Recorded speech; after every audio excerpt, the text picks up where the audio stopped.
Salut, je m'appelle Antoine Pelletier, je suis designer graphique freelance ou indépendant et aujourd'hui on m'appelle plutôt brand designer, c'est-à-dire que je crée des identités de marque pour mes clients.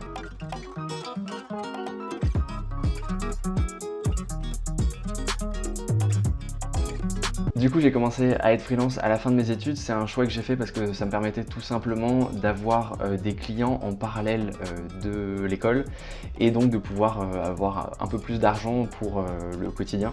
Ça me permettait aussi de commencer à construire une base client parce que j'avais déjà dans l'idée que je voulais être freelance plus tard à un moment ou à un autre. Et du coup, construire la base client, c'est ce qu'il y a de plus compliqué aujourd'hui, c'est-à-dire trouver des clients.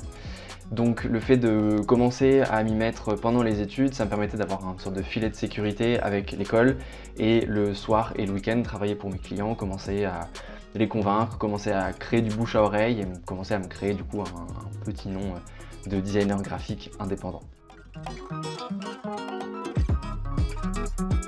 Ça s'est passé hyper bien. En fait, cette méthode, elle avait un avantage, c'est que comme je construisais la base client en amont, derrière, ça évite d'avoir un temps où on cherche des clients et du coup on ne rentre pas d'argent, ce qui peut être un petit peu stressant, un peu flippant.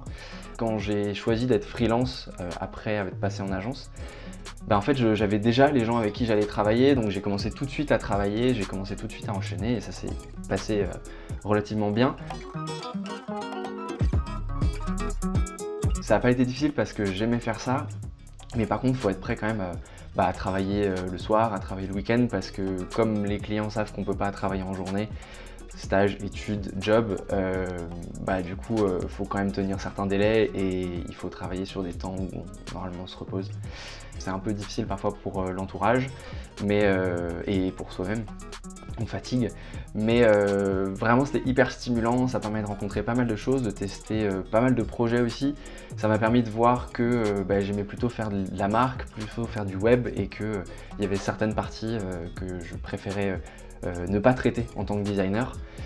Ça m'a permis aussi de voir qu'il y a des clients qui sont toxiques. Je me suis fait arnaquer par certains clients, mais c'est aussi comme ça qu'on apprend, je pense, malheureusement.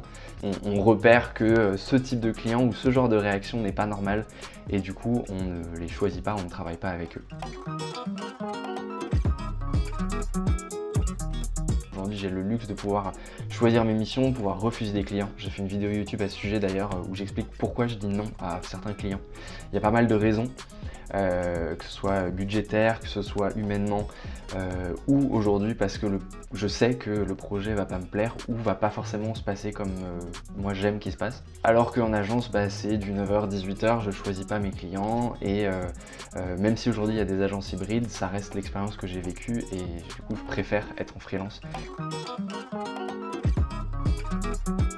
Contrairement à ce qu'on peut penser, moi je ne cherche pas forcément à créer une agence ensuite parce que c'est juste l'évolution logique du freelancing.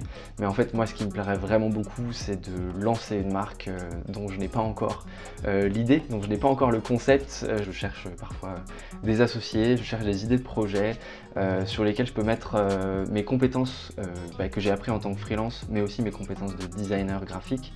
Donc ça c'est le premier projet. Deuxième projet, c'est j'ai une chaîne YouTube que j'ai développée cette année. Donc si c'est pas fait, abonnez-vous, où j'y parle de création, de design, d'indépendance, j'explique un peu certaines problématiques que je peux avoir, j'explique aussi surtout les nouvelles innovations, tout ce qui se passe dans le monde du design, parce que c'est un peu l'endroit où je peux expérimenter, découvrir ça. Et le dernier point sur lequel je vais évoluer, c'est le fait d'être prof. J'espère en tout cas transmettre ce que je fais aujourd'hui, des choses qu'on n'entend pas forcément toujours en école et du coup faire en sorte que les futurs designers de demain soient un peu plus prêts en sortant de l'école à être freelance.